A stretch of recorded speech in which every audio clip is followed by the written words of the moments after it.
Some places don't look haunted until the night decides they are. Where I live, that happens a lot. My name's Jason, and my hometown sits somewhere between you. I'll never find it on a map, and don't bother coming here unless you grew up here. It's all two-lane roads and cornfields that go on for miles. The kind of place where people measure distance not in miles, but in how long it takes to drive to the nearest Walmart. Growing up out here, you learn to love silence, or at least pretend you do. Nights are so quiet they hum, and when something breaks that stillness, even something small, it sticks in your mind. A car on the wrong road, a light in the distance where no house should be. I never used to think much about that until 3 Fridays ago. Now I can't stop. My buddy Leo had convinced me to drive us to a party in the town over. About a 25-minute haul if you ignore the speed limits like everyone else does. The guy's been my friend since middle school, but calling him responsible would be like calling a raccoon disciplined. The plan was simple. Hang out, kill some time, head back before it got too late. The party wasn't wild, just a backyard setup with string lights, a Bluetooth speaker, and cheap beer. The kind of scene where everyone knows half the crowd and pretends to like the other half. I was the designated driver, which, in Leo's dictionary, translates to Jason's my personal chauffeur. I had 1 beer at the start and then coasted on water. Leo, on the other hand, drank like someone trying to prove something. To himself, to the universe, to the poor girl he was hitting on for the better part of an hour. By the time the music started to fade and people were calling rides, Leo was in that philosophical drunk stage where everything becomes deep. He kept asking me whether I'd ever think about how headlights look like eyes in the dark. It was funny for about 5 minutes. Then he nearly tripped into a fire pit. We left around 1 o'clock a.m. The rain had been light earlier, a kind of drizzle that felt nice after a humid day. But by the time I started the car, it was coming down hard, wipers working overtime, the whole world just a smear of water and darkness. The route home was all back roads, no lights, no signs, no civilization. Normally, I'd do 60 easy through those curves, but that night, 30 felt like too much. The rain was pounding so hard it looked like the road was underwater. Leo was slouched in the passenger seat, babbling about music and how I drive like an old man. Then, right on cue, came the complaint every drunk passenger eventually makes. He had to piss. At first, I ignored him. I figured we were maybe 15 minutes from home, but he wouldn't shut up. It went from nagging to pleading to actual whining. Finally, I sighed, muttered a few choice words, and pulled off onto a random gravel shoulder beside a field. The car lights cut through sheets of rain, barely showing more than a few rows of corn swaying in the wind. No houses, no barns, just endless dark. I told Leo he could go ahead and get soaked for all I cared. He was already halfway out of the car before I finished the sentence. He stumbled off into the field, and within seconds, the rain swallowed him. For a moment, I sat there, engine idling, just listening. It was eerie how the sound of the rain drowned out everything else. No frogs, no crickets, not even wind you could separate from the downpour. Then, I remembered I had an umbrella in the back seat. Might as well use it. So I grabbed it, locked the car, and stepped out. The rain hit the umbrella like gravel. I walked a few yards down the ditch to take my own leak, opposite direction from where Leo had gone. The field was thick with that wet, earthy smell, and even though I couldn't see far, I could feel the vastness of it pressing out there. That's when I heard it, a faint rustling, back near the car. Not the rain, not the engine. Something else. I glanced over my shoulder, but between the darkness and the storm, I couldn't make anything out. The headlights just threw white light in the fog and falling water. I told myself it was probably the wind pushing the corn, or maybe a raccoon. Still, it made me move faster. When I got back, I expected to see Leo waiting by the passenger side, but he wasn't there. I figured maybe he'd wandered a bit too far into the field, so I waited. 5 minutes, 10. Still nothing. My phone said 1:27 a.m. I was just about to honk when I caught a flicker of movement in the side mirror, a blur of motion breaking through the rain. Then came the sound of pounding footsteps. Leo burst out of the dark, sprinting full tilt toward the car, eyes wide, soaked to the bone. He yanked open the door and screamed, "Drive," before he even got all the way in. Something in his voice made me hit the gas without asking questions. We drove in silence for maybe a mile before Leo started babbling again. But this time it wasn't drunk nonsense. It was panic. He said that while he was pissing, he saw me standing off to his right, a few rows into the field. I wasn't holding an umbrella, but I was wearing what looked like my jacket. I'd supposedly motioned for him to follow me. He thought I was screwing with him, classic Leo logic, so he followed. The figure kept moving deeper, never speaking, just walking. Then, at some point, it turned, and Leo realized it wasn't me. He couldn't describe the face, said the rain and dark made it impossible, but he was sure it wasn't me. The proportions were off, taller maybe, the stance wrong. He ran. Before I could respond, before I could process what he'd said, the car jerked right.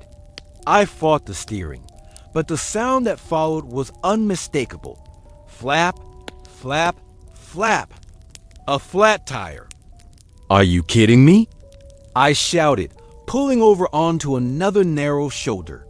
The car tilted slightly, the rain still hammering down. My stomach sank as I got out to check. The rear tire looked shredded, and sticking out of it, buried deep into the sidewall, was a screwdriver. Not like it had been dropped there by accident. Jammed in. Deliberate. Leo saw it too. He went pale, sobering up faster than I'd ever seen. "Someone did that," he said quietly. "Yeah, no kidding." Every instinct in me screamed to get back in the car and drive on the rim if I had to. But the road was too slick, and we weren't going far like that. So we got to work, handshaking, trying to swap the tire in the storm. Every few seconds, I'd look up at the field. I couldn't help it. My nerves were on fire. The darkness looked alive, like something could step out of it at any second. Halfway through tightening the new tire, a sound split the night. A scream, high-pitched, human, female. It came from behind us, somewhere in the fields. Leo froze. "That's her," he whispered. I didn't ask who her was supposed to be. I threw the jack in the trunk, slammed it shut, and shouted at him to get in. He hesitated, looking toward the sound. "We can't just... We're leaving," I yelled. He finally climbed in, and I hit the gas. We argued the whole drive back. Leo swore someone was in trouble, maybe attacked by whoever or whatever he'd seen. I said it was too dangerous, that the scream might have been a trap. Who would fake a scream in a storm like that? He asked. I don't know. Who punctures a tire with a screwdriver in the middle of nowhere? He didn't have an answer. The rest of the ride was tense and silent, except for the thud of the spare tire on the wet road. When we finally pulled into my driveway, the clock said 2:12 a.m. We just sat there, engine idling, both shaking but pretending not to. Leo called 911, gave them the coordinates as best he could remember, and the dispatcher promised to send someone. Neither of us said much else. I didn't sleep that night. Every time I closed my eyes, I saw that screwdriver, saw Leo's pale face, heard the scream echoing through the rain. By morning, it almost felt unreal, like something my brain had made up halfway between dream and waking. Then I went out to check the car. The screwdriver was gone. Just Gone. The hole in the tire was there, sure, but the tool itself had vanished. I called the police later that morning.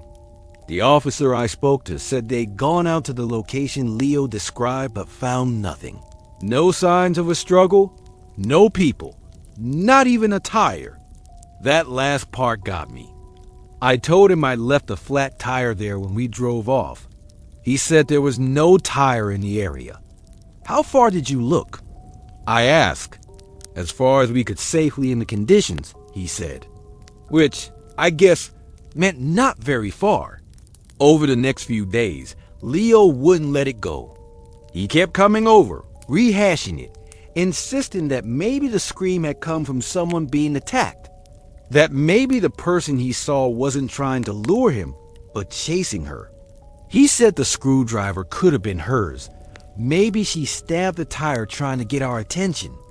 It didn't make sense, but I didn't have a better theory. I just knew something about that night didn't sit right. Because if there really had been someone else out there, how did they get close enough to my car to jam a screwdriver into a tire without me noticing? And why would they do that? 3 nights later, I was driving home from work when I noticed something strange.